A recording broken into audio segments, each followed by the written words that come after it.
Good evening and welcome to Night Callers Bigfoot Radio. You're here with your hostess, Lauren Smith, and I am happy to have you all here. So tonight we have Matthew Schang of Mothboys Podcast. I'm going to bring him on in just a second, but first of all, I wanted to ask that you please show some love to the hardworking Night Callers crew by hitting the thumbs up on whatever platform you're using to listen to the show. Also, don't forget to subscribe and ring that notification bell so that you don't miss any future content that I put out. Also, one more thing, Fouke Monster Campout is happening next weekend. That's Halloween weekend in Fouke, Arkansas. You can view the event information on my Facebook page. It's a hairy, scary good time, so we hope to see you there. Also, we are needing volunteers to come help out with setup, takedown, general things. You'll get a free t-shirt out of the deal. So if you're interested in volunteering, just message me on Facebook or Instagram and I will get back to you. So without further ado, I'm going to wait for Matt to give me a thumbs up. Okay. So tonight we have Matthew Shang. How you doing tonight, Matthew? Hey, how's it going? Can you hear me all right? I can hear you and I can see you. It's all good. It's all good. Cool. Yeah, there may be an echo. I'm getting my apartment remodeled, so all my furniture is out of the room basically. So it's all good. There is an echo, but it's not bad.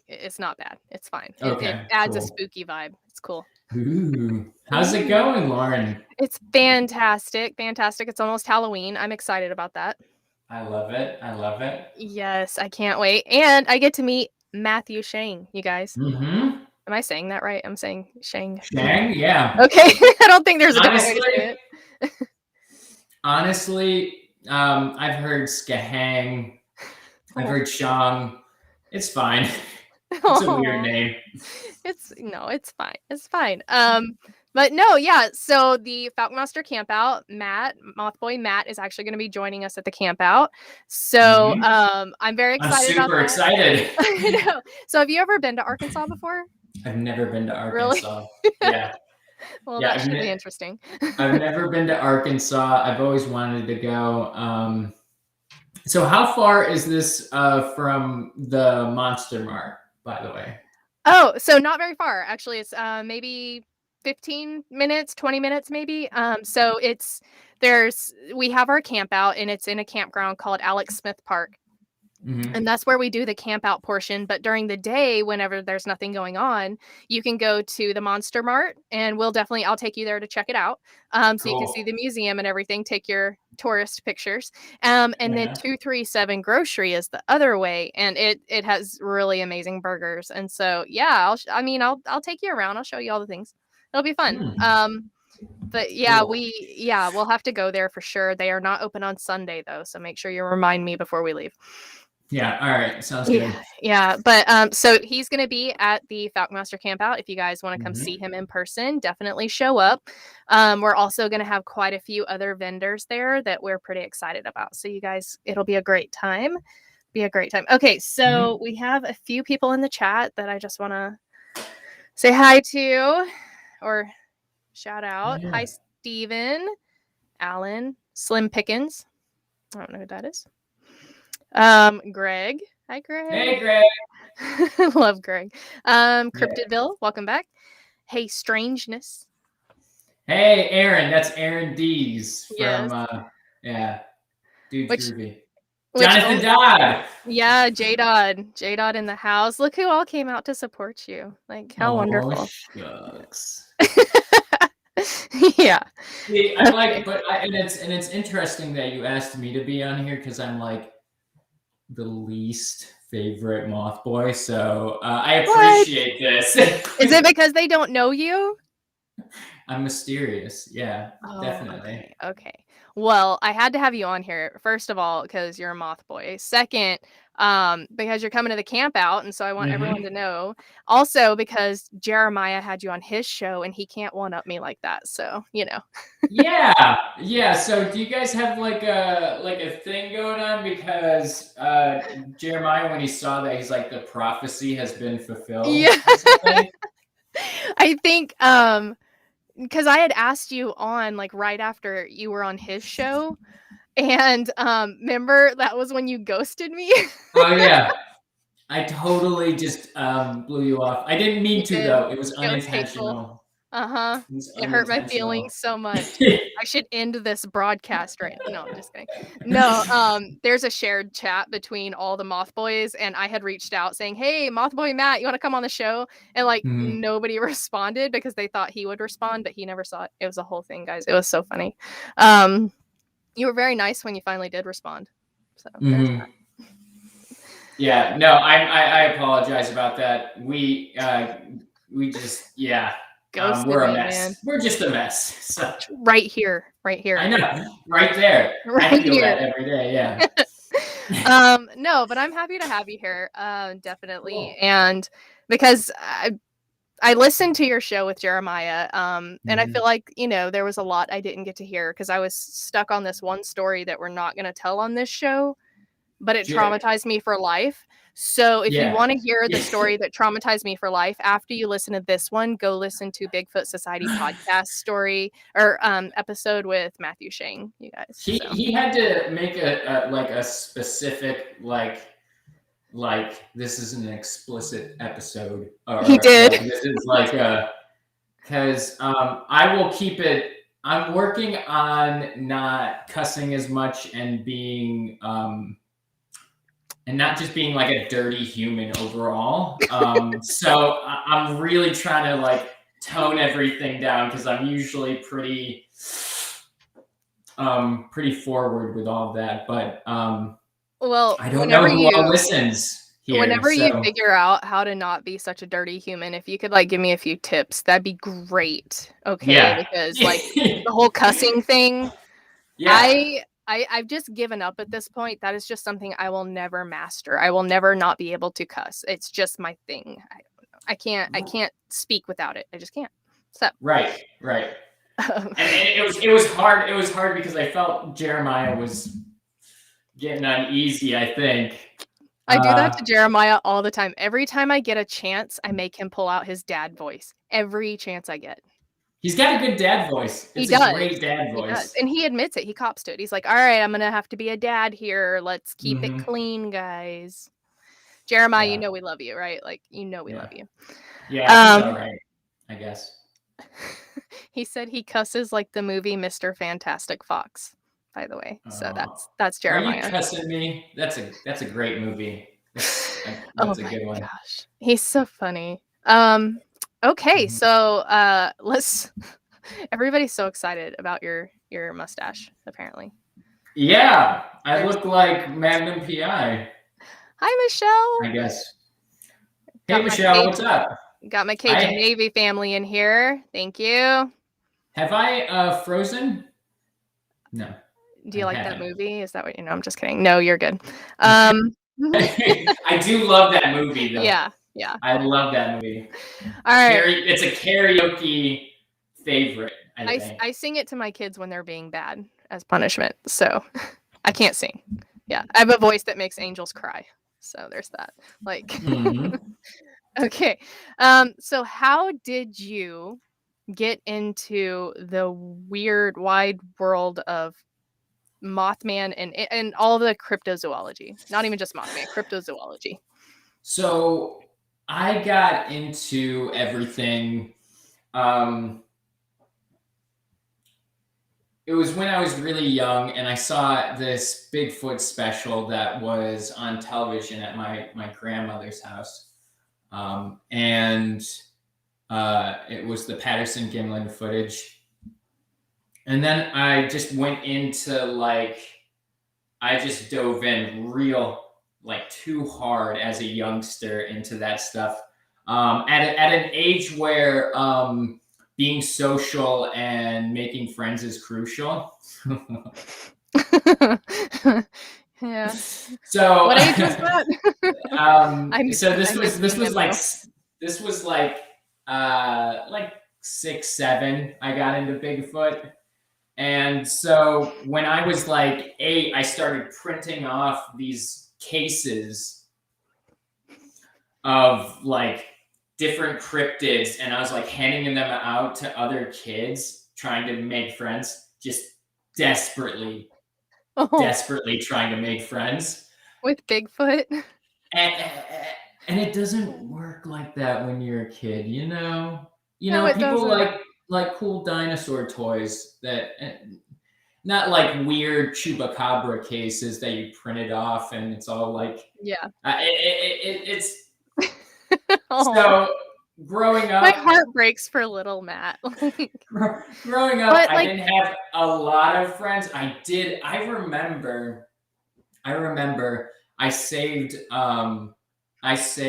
what was it? I think it was like a write-up of the Sierra Sounds. oh yeah. And I handed it to a girl I really liked. And she just looked at it, dropped it, and walked away. And I was like, hey, wanna be friends? And listen, if you're gonna try and make friends, everyone. No, but those things you did at that age would totally work on me now. They Like, if totally you work came up to now. me and give me, like, a cryptozoology pencil case or something, like, I would be so stoked. I'd be like, "Let's be best friends." So, No, let's think about the silver lining. You have right. found your people now, right? I found my people, and they are great people. They are honestly great like people. it's incredible how supportive, for the Yes. most part, this community is. Yeah. The cryptozoology community, especially on Clubhouse, like that Yeah, whole group is the most welcoming group, man. They are yeah, amazing. And they're like I've made friends in there that, if I'm having a bad day, I don't even have to say anything. They'll reach out and they're just like, "Hey, I want to check on you. How are you doing?" And then I do the same to them, and man, that's friendship. it is honestly stuff. like, and being myself being a part of some other communities, it's honestly like the tightest. It's the good people, and Good people. we're We've got a very pretty good crew. we do, and I'm lucky to have them in my life, honestly. Oh, for sure, for sure. So how did you? So you were denied by Miss Stuck Up Pants that didn't want to be your cryptid friend. Listen, So where did? I've been, the shutdown part is fine. It was just yeah, that's how I did it, and I did make select few friends, which is good because that's all you need. But like, but yeah, it was that's how I got into it, and my grandmother encouraged it. So she would, we would watch these specials together, and like we'd watch like Sasquatch and Bigfoot movies, and she kind of encouraged it, even though she wasn't quite there. She was a very conservative lady who didn't really believe in all of the other stuff. Mm-hmm. She still encouraged that, and I'm very thankful for that. That's awesome. That's awesome. I had, my mom. Yeah. Who got me into it at a young age and was just like so open-minded about everything. I loved, Right. I probably wasn't as thankful when I was younger as I am now for being weird and being kind of like, that was just my weird life. Other Yeah. kids went to summer camp and went to the beach on summer vacation. I went out in the woods and looked for Bigfoot.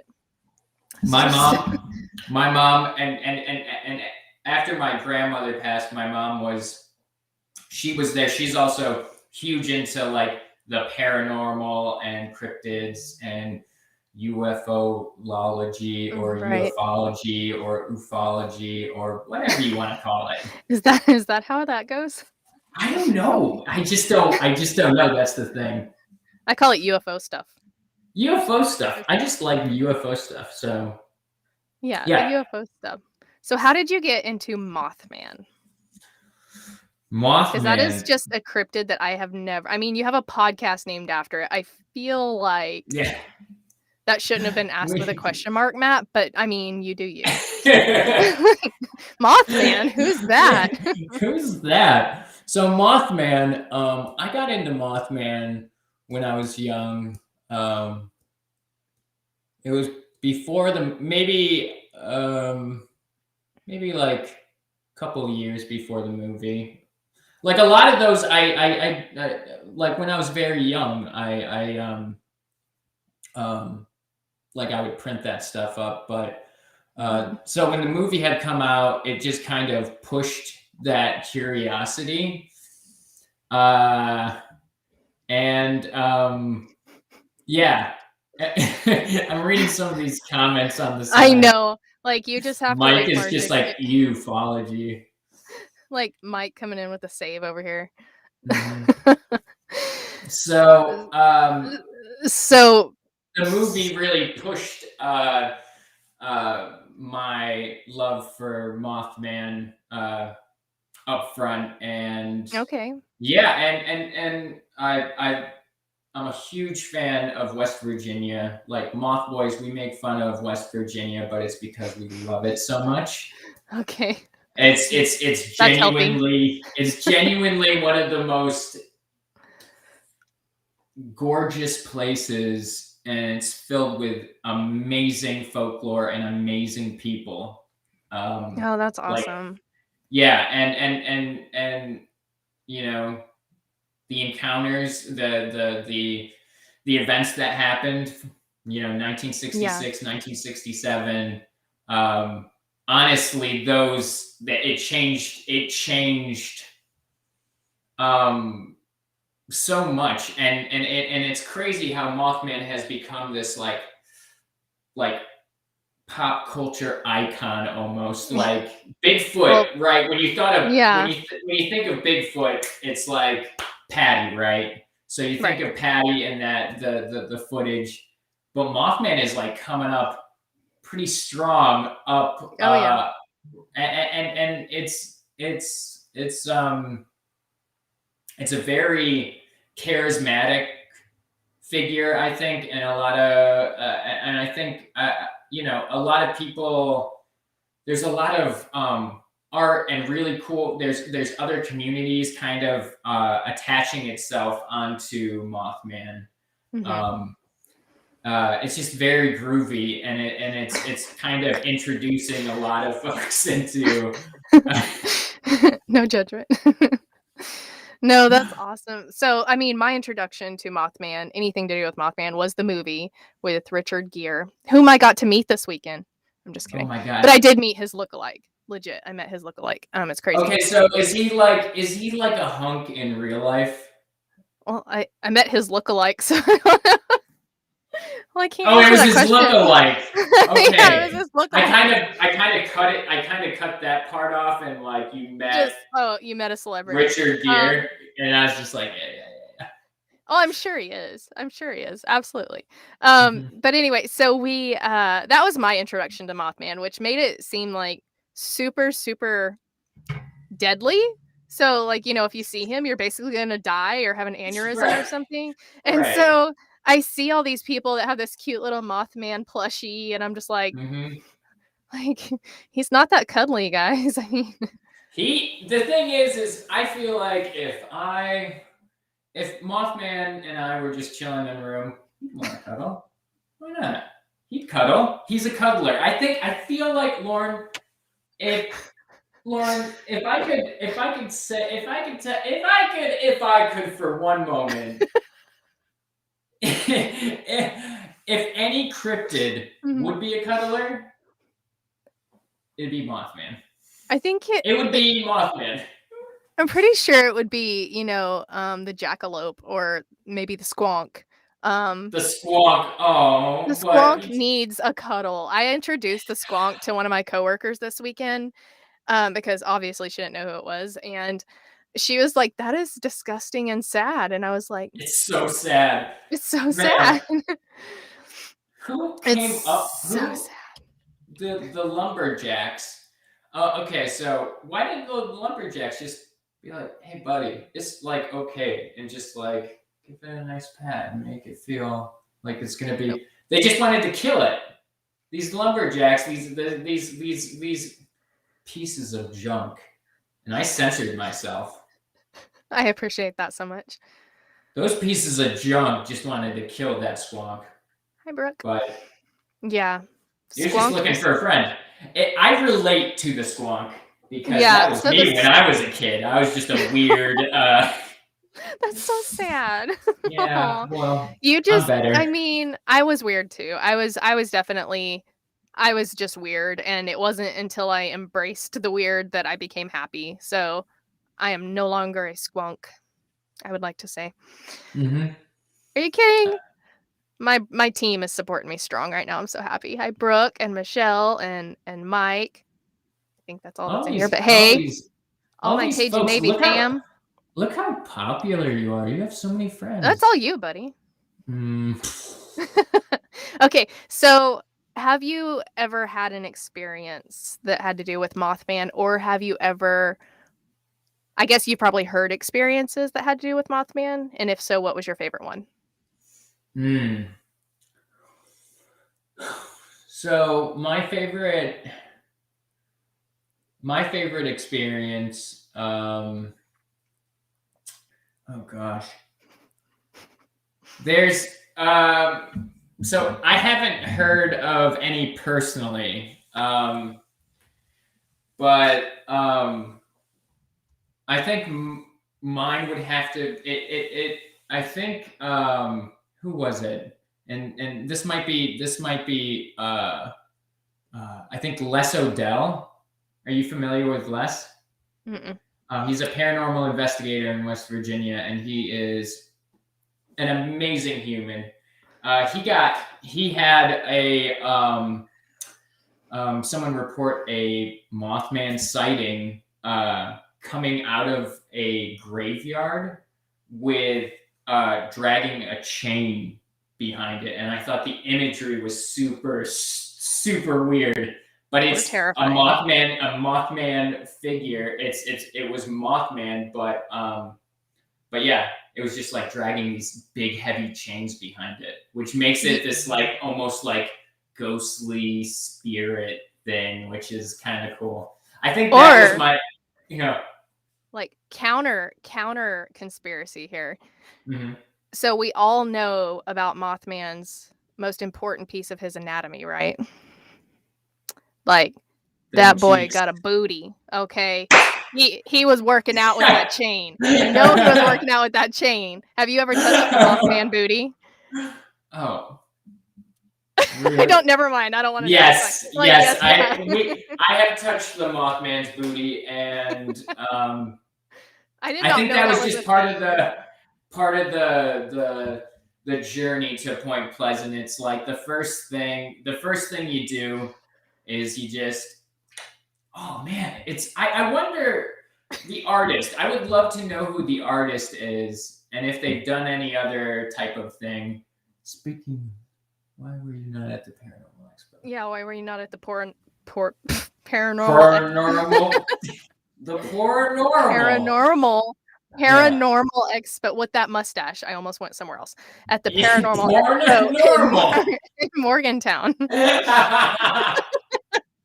No offense. But no, so it's funny because there's a statue in Jefferson, Texas, a Bigfoot statue, and they also emphasized the booty, and I have a picture of me touching it, of course, because I mean, I feel like Bigfoot would probably have the tightest booty.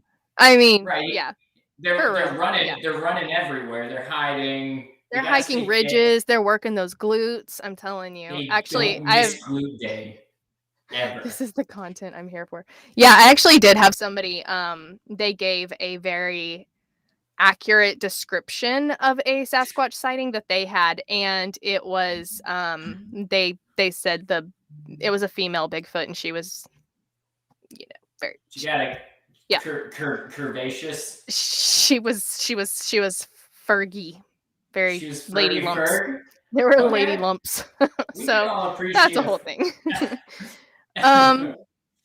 Okay, so Mothboy Jake. How many? You know what? A lot of people in the community think Mothboy Jake is an illusion, that he does not exist, and that Mike or I just put on Jake voice. Yeah. Oh. Because so are you confirming? He doesn't show up. So this mysterious figure does not show up to events. He's been to a couple, but who knows? Maybe that was Jake. Maybe it wasn't. I don't know. Oh, it's another conspiracy within a conspiracy. Mm-hmm. Love it. Oh my God, Mike. No. My Mike. No. Oh my God. We're not talking about that on my show because Jeremiah is not here to be a dad and put on his New Balance and his jorts and tell us not to talk about that. Wait, what are we not talking about? No. So, so you would say that Mothman is your favorite cryptid, right? Yeah. Mothman is one of my favorite cryptids for sure. I think I'm so fascinated, and I love Mothman, but like I think a very, very close second would have to be I love werewolf lore. All right, so we're ending dream. No, I'm just kidding. Dogman, like Dogman stuff. So, I dig into that. I can't, man.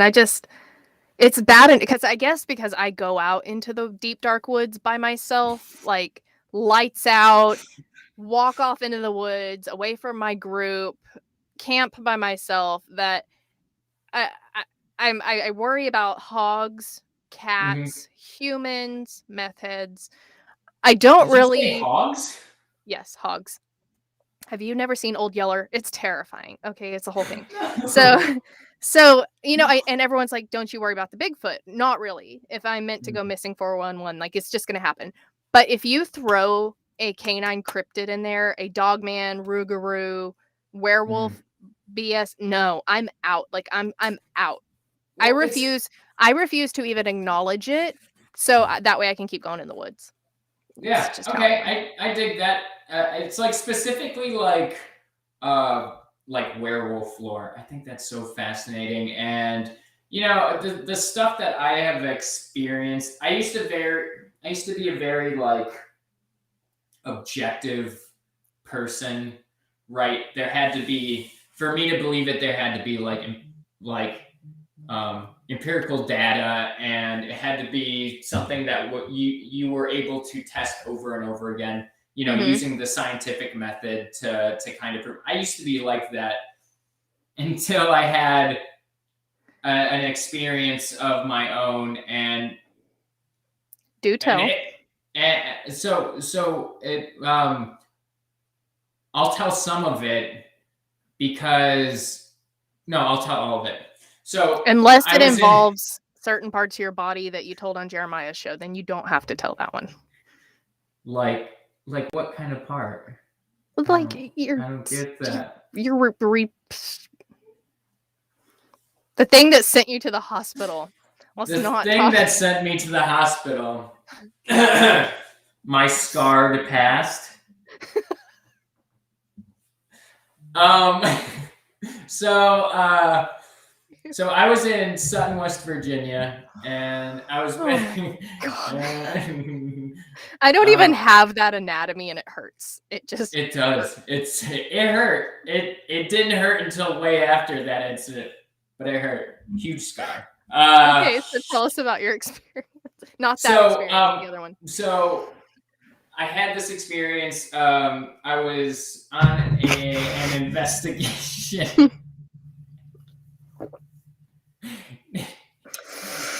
I can't look at the chat anymore, so I'll watch you. Okay. Tell me about your experience, because I almost ruined a perfectly good laptop. So I think when I was in Sutton, West Virginia, I was on a paranormal investigation, and it was actually with Les Odell. And Mothboy Mike was supposed to be there, but he got hungry and decided to go back to the hotel to order pizza. And nowhere delivered around there. So he went to sleep.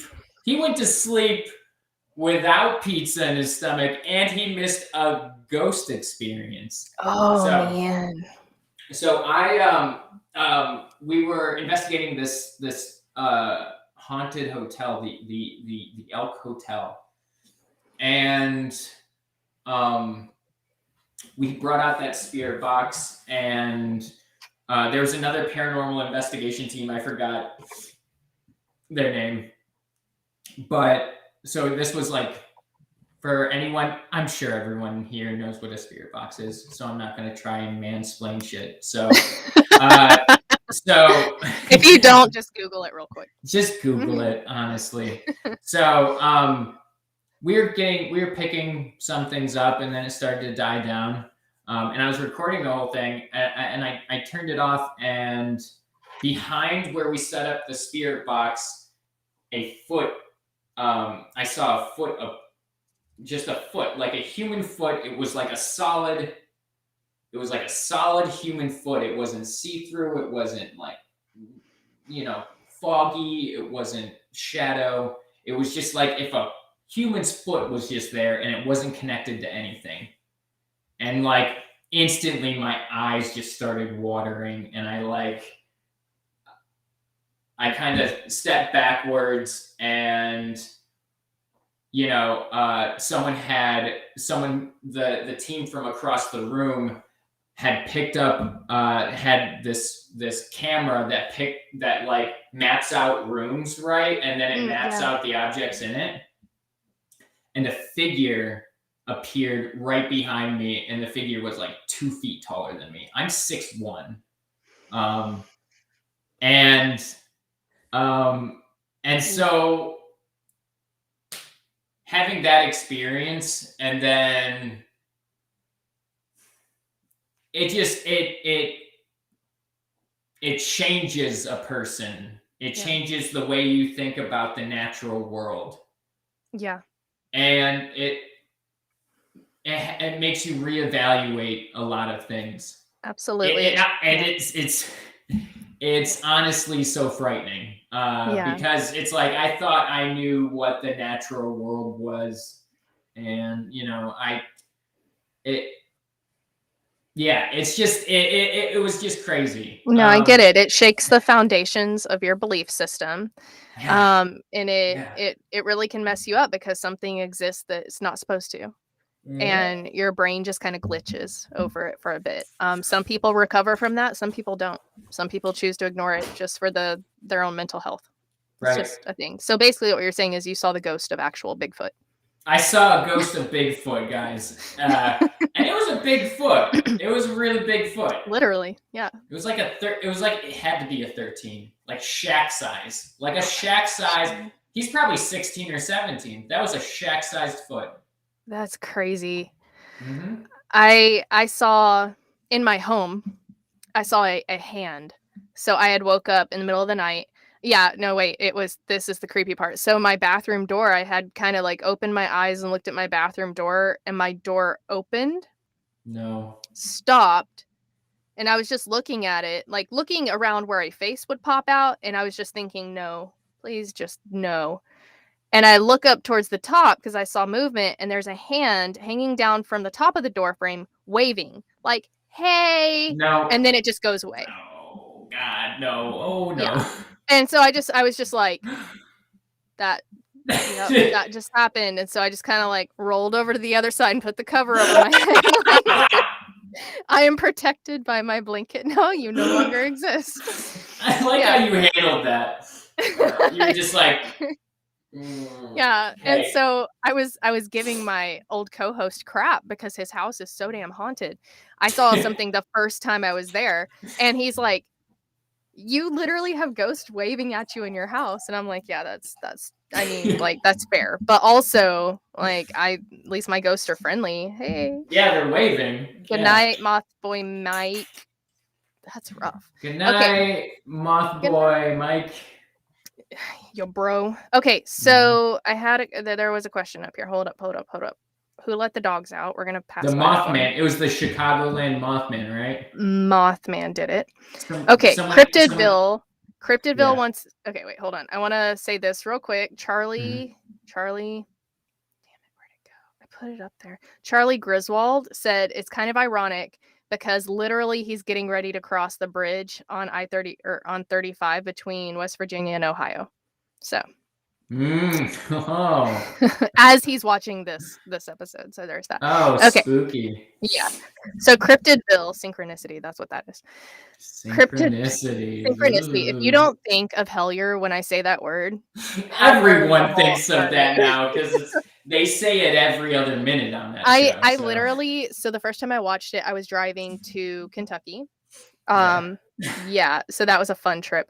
But I was like, man, I wish I could take a shot for every time they said synchronicity. And then I realized about 30 minutes in, I would have died. So there's that. You would have been hammered in the first like 15 minutes. Yeah, pretty much. Okay, Cryptidville wants to know, what is Matt's opinion of the supposed recent Mothman activity in Chicagoland?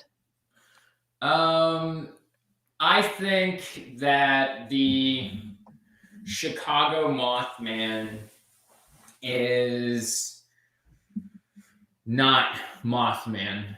I think it's another winged humanoid. There are similarities, but there are enough differences in the description. Because there's different types of flying humanoids seen everywhere. Yes. Mm-hmm. And yep. So yeah, it's I think Mothman is attached to the Appalachians, and I think it's I don't think this thing kind of wanders outside of there. See, with Bigfoot, it's the other way around. I always tell people he's not Santa Claus. He doesn't just like appear in the Pacific Northwest and then appear in Ohio. Right. So you think like that one does stay there. Right. Like it's attached to it by some sort of energy, keeps it to that area. Good victim pool, whichever. Yeah. And I think Mark Matsky and I, Mark? You know Mark? I know Mark. Sweet dude. Yeah. He's one of the sweetest guys I know. Him and I were going to write a comic on Mothman and the Chicago Mothman. We were going to make the Chicago Mothman a robot that was built by this like secret government to throw people off and like. Oh, nice. Yeah, it was. Well, birds really are drones cool. Anyway, so actually it would kind of. Yeah, birds are drones. Yeah, so that would, birds are not real. So that would totally mesh. I think I support you in this. I think you should pursue that. So. Yeah. So I think people are seeing something, but I don't think it's the Mothman. Yeah, Mothman. I do have an interesting theory on what Mothman. Was that a question? Yeah. Okay. It is now. Okay, now. So I have this interesting, and it's really like fan theory, but my theory on what Mothman is, because I've got just this imaginative mind. So Mothman, the first sighting was in the first sighting of Mothman. It was flying over a graveyard, right? But the second one, it was hobbling on the side of a road. So what I think is that Mothman is some sort of either escaped or it's traveling through dimensions or portals, and it ended up in West Virginia, and it's running from Indrid Cold. So Indrid Cold is a figure in Mothman lore, not necessarily attached to Mothman lore, but showed up around the same time as Mothman. And Indrid Cold was mostly interested in the UFO flaps happening in Point Pleasant at the time. But I'd like to think, because it's fun, that that Indrid Cold is from some sort of agency that's hunting Mothman down through these different dimensions, basically these different whatever. Right. And so when you see when you see Mothman on the side of the road, Mothman is seen hobbling a lot. So not necessarily walking, but like a hobble. So I always thought, what if like injured Mothman? Right. And this all just sounds like a movie. And again, if someone was asking me this, I don't know. I don't know what Mothman is, but I'd like to think that it's like some escaped project or something from a different alternate reality dimension thing. Because I just think that stuff's super groovy and really kind of like cool. Based on the Hellier thing, they think that the Mammoth Cave system is actually like a system of portals, and that's why all of these sightings of cryptids are sighted around like the Black-Eyed Kids, the Kentucky Goblins, like all Bigfoot, other cryptids. They're all around a cave system, like one of the caves from that system, and it's portals that they open up and stuff. That's the Hellier theory, but and Lizard Man. That I think they based off of so John Keel had this theory about window areas, and that there are spots in this world where two dimensions, two universes are closest with each other. So the veil is thinnest, so things can cross over from time to time. And so there's that, and then the theory of that there's these ultra terrestrials, right? And only certain people can see these ultra terrestrials because they're made of a certain light. So like humans can only see a fraction of the light spectrum, and these things are made with color that humans cannot perceive. And so it's just like someone having like you're colorblind, you can't see certain colors, it's a different color. There are some people born that can see these other colors, and that's why they can see these things. And that's why these experiences are hyper personal, and usually only happen like once. And I think that, you know,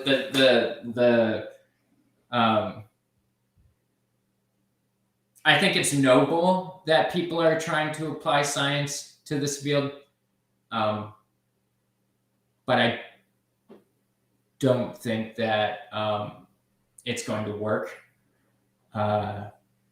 because these things are so rare and one-offs, right? That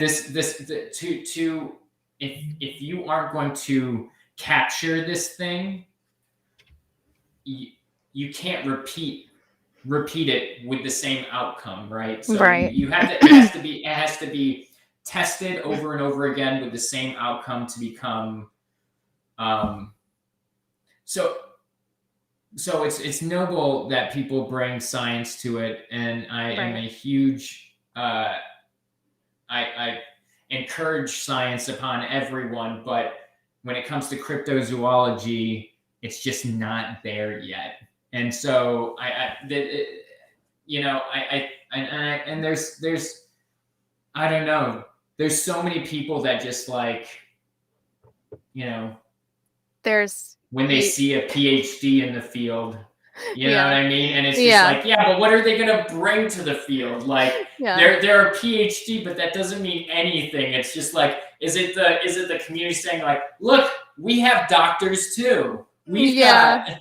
I get that. Until the scientific, until the scientific community kind of takes us seriously, it's hard. Right. I will say the Bigfoot community, we are using science a lot more in the Bigfoot community, and it's doing good things. Like we have enough data and evidence that it is making a difference, you know. You know, we'll always most likely need that body to solve the puzzle, but we are doing the best we can, and we're doing a pretty damn good job at it in the Bigfoot community, I will say. But I do, you know, I think back to when you said some people are born with the ability to see a different color spectrum. I think some people are born with different abilities, extrasensory abilities, such as being empathic.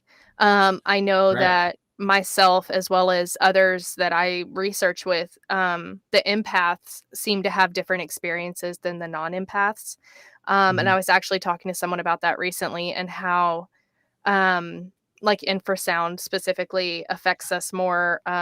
We have more ghost interactions, stuff like that, because we're more sensitive to it. So I think that maybe people, I would like to see if that applied to other cryptids, because I know it applies to Bigfoot and paranormal, but I haven't really talked to a lot of people about other cryptids. Right. And and honestly, like right now, you know, Bigfoot is a cryptid, but honestly, that's on the border of just becoming like a fucking like an actual animal. Matt! Sorry, I'm sorry! You're fined $100. I'm just kidding. Okay. I was going to bring an extra tent for you, but now you have to sleep out in the open. Now you're just sleeping on the ground. Pine cones and everything. Listen, I do think when it comes to Bigfoot research, I think science is very important.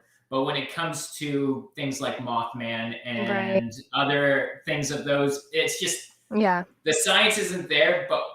But Bigfoot, for sure. Yeah. There's all different types of evidence for Bigfoot. And it's kind of like, once you get to a certain point, it's kind of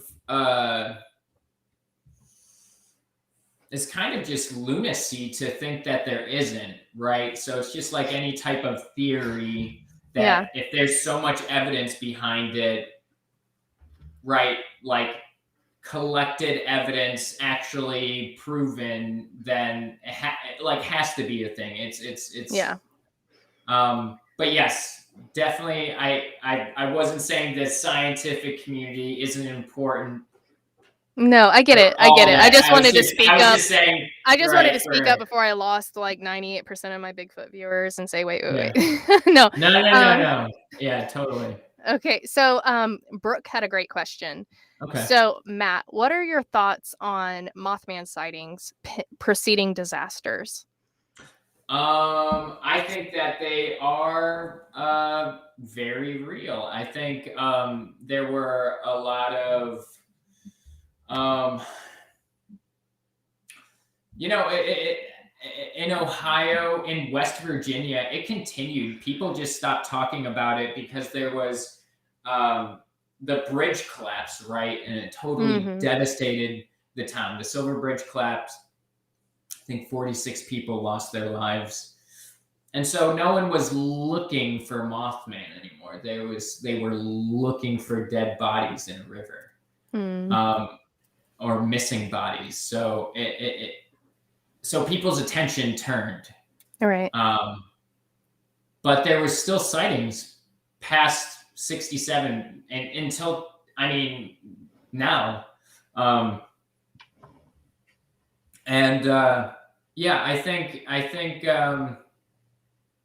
think that Mothman wasn't just a 1-year phenomena and then it disappeared. I think it's still around. But I don't think it had anything to do with the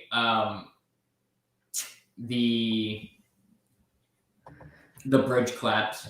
So she also mentioned Chernobyl and 9/11, and I guess I didn't know that there were sightings preceding those, because I'm a Bigfoot nerd and not a Mothman nerd. So the Chernobyl thing was it was called the Black Bird of Chernobyl, and it was a flying humanoid that was seen previous to the Chernobyl disaster. But that was actually written in the Mothman prophecies, and was not actually. It didn't actually happen. It was just written in the movie and then slowly was pushed into the lore of Mothman. Which, if you watch the movie Mothman Legacy by Small Town Monsters, I watched that one. It's a good one, right? That's amazing. Lyle Blackburn just has like his voice, his narration voice is just like he killed great. It. Yeah. But I love everyone on the STM. All right, so yeah, The Blackbird of Chernobyl was written for the movie, but a lot of people think that it's actually a part of Mothman history, because it was kind of integrated into it. Right. The 9/11 one, I don't know too much to speak on. I mean, a lot of folks say that they've seen flying humanoids before these giant disasters. I don't know. I still believe that Mothman is like attached to is just attached to the Appalachias, that area. There's something about that area that just kind of keeps it there. I'm gonna have to go with you on that because I don't know. I don't know. The Appalachians, they got some weird things in there. I wouldn't doubt if Mothman was just a manifestation after a particularly dark ritual that went bad. I don't know. Mm-hmm.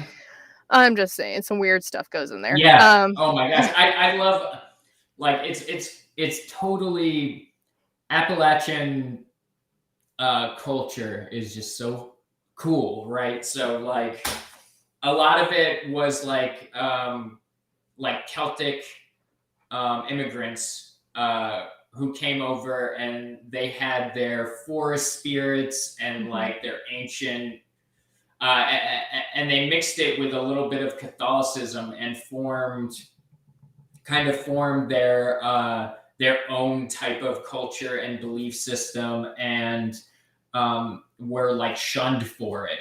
And so they moved up into the hills, and like, so it's this whole crazy cool thing. I love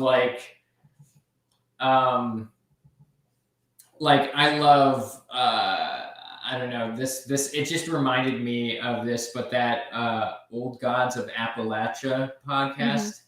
Oh yeah, I think it's so cool because yeah. they incorporate all of that. But yeah. One of my very good friends, she's from the Appalachians, and she's pagan, and whenever I was going to Kentucky there, she was like, okay, so when you go through this town, don't do this. And when you get over here, don't do this.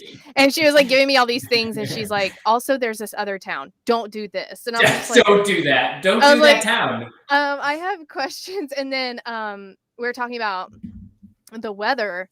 And she's like, yeah, you need to pack for a blizzard. And I was like, I think it was like March or something.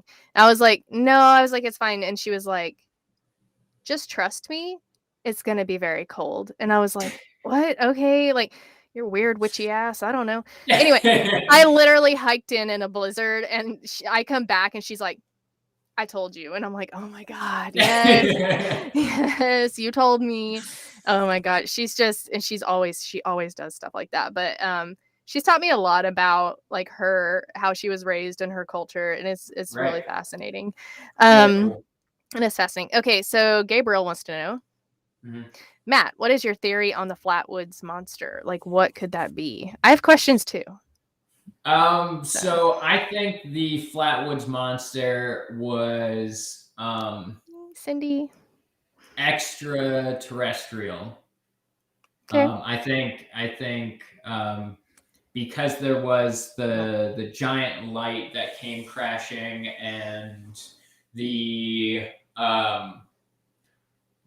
metallic nature. So it depends on who you're talking to. So the original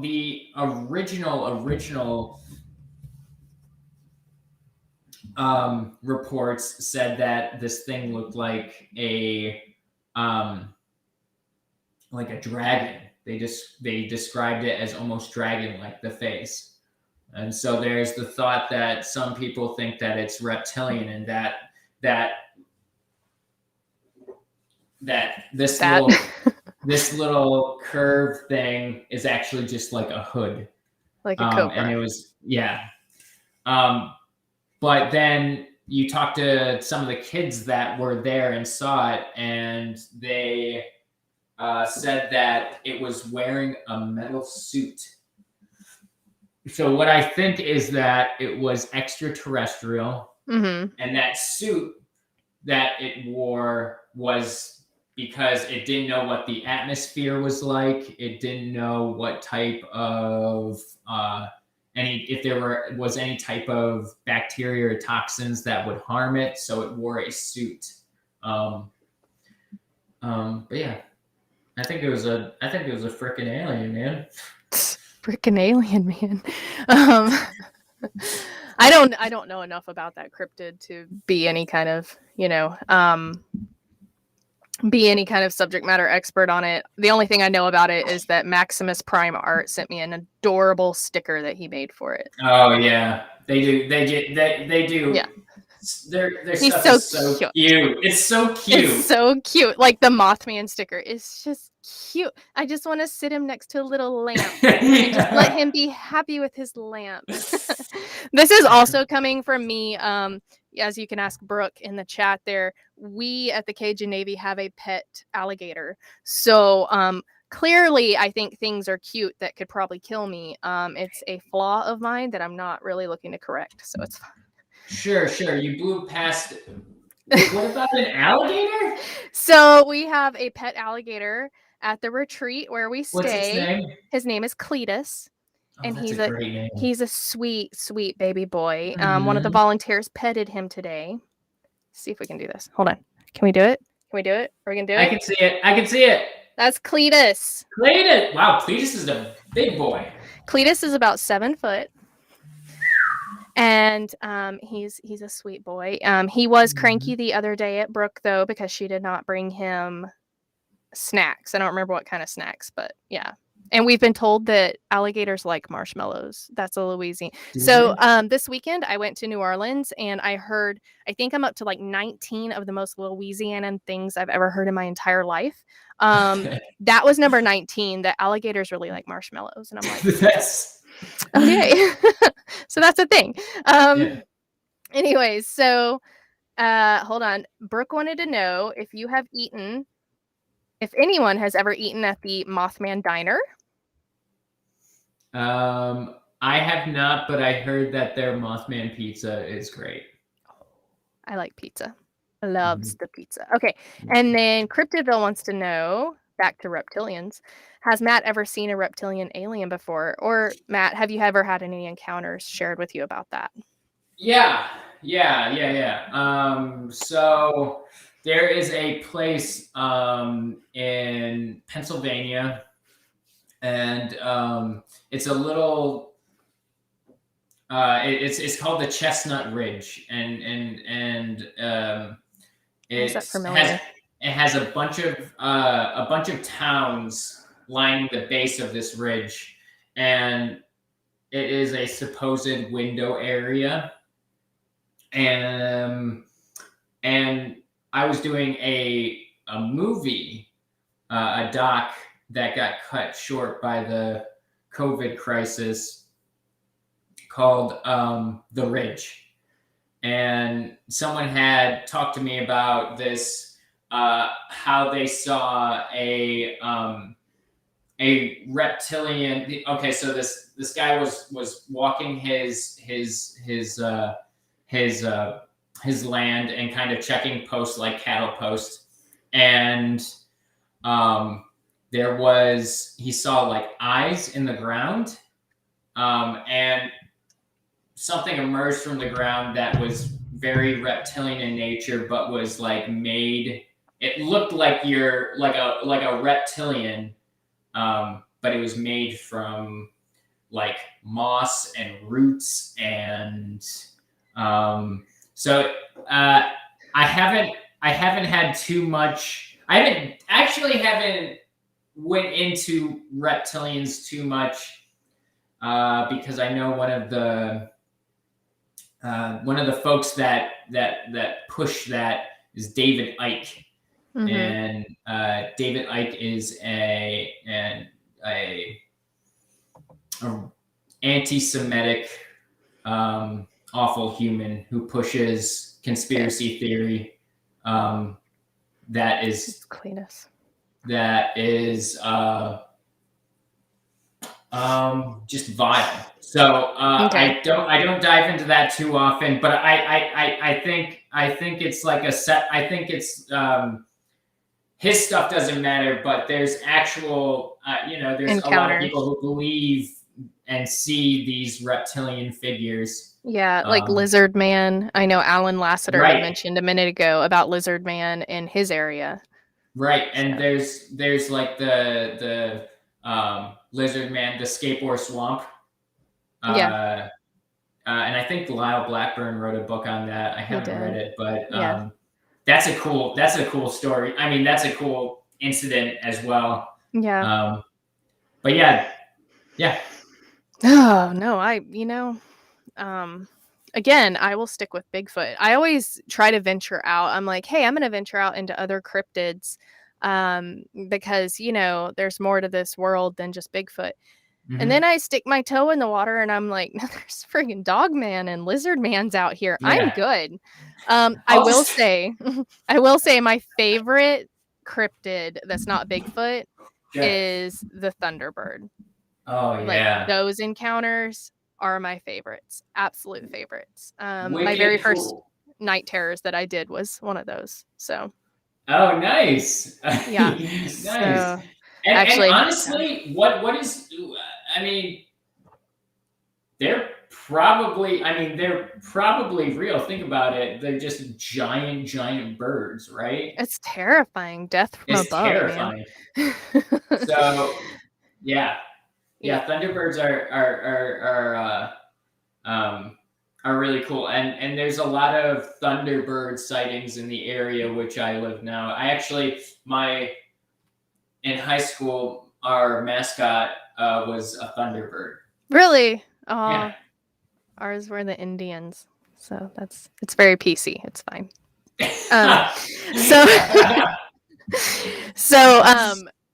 So whenever you get to Arkansas, you're going to go with me to help find the Fouke monster, right?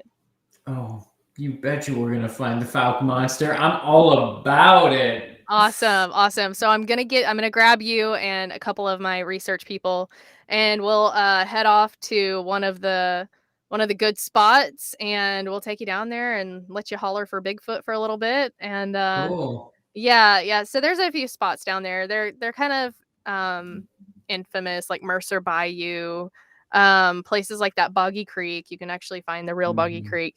But there's places that we go that we've had a lot of activity at. So we'll take you down there, and yeah, it's gonna be a good time. We're gonna find the Fouke monster. Yeah, I'm very excited.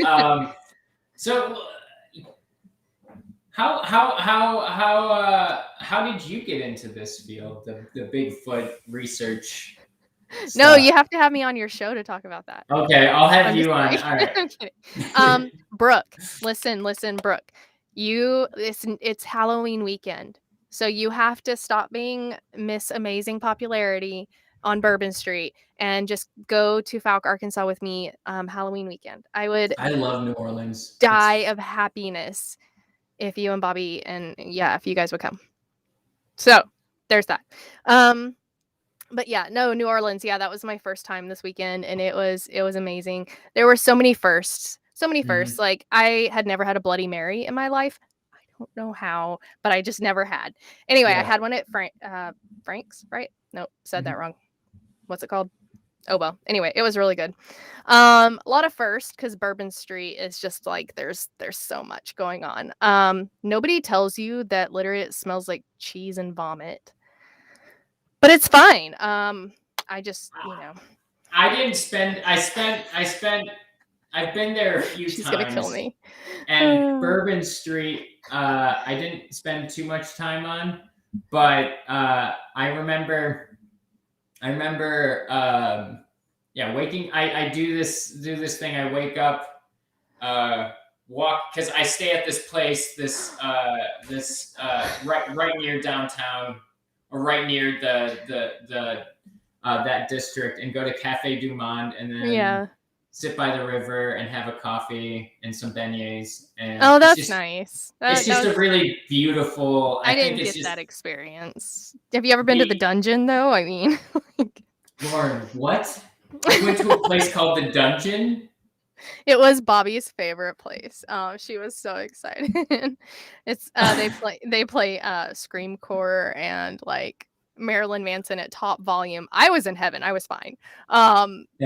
My ears rang for like 3 days, but Bobby was not super stoked about that. I would like go cages. To a place called the Dungeon. There's cages. You're not allowed to take pictures, which I was, drinking, so I totally didn't think about that. And I'm like, selfie, and the bouncer yelled at me. He was like, no pictures, and I'm like, but it's of myself and I consent, so I think I should be able to take a picture anyway. So it's fine. Security's so lame at places like that, though. I know, but it was really fun. We had a good time. We went to Lafitte's. That was probably my favorite, just because I love old places. I love history. And so, we got to, I think, what is it? The oldest still standing tavern in New Orleans. So that was super cool. They had a piano bar. We had a really good time. We didn't see any cryptids, but, it's You didn't see a rougarou? We did not. Oh, we did have rougarou coffee at one point, though. I took a picture. I was excited. And of course, I had to be all like rougarou, which I'm pretty sure every Cajun in a 10-foot vicinity was like, oh my God, this girl watches Swamp People. Huge fan. But yeah, it was a really good time. And I'm not an outlaw. I'm not. I was the good one. You were the good one. I find that hard to believe. I was the good one. I was Bobby. She was just out of control. So, but anyway, so yeah, so we had a really great time, and so next weekend, the Falk Monster Camp Out. I'm really excited you're going to be there.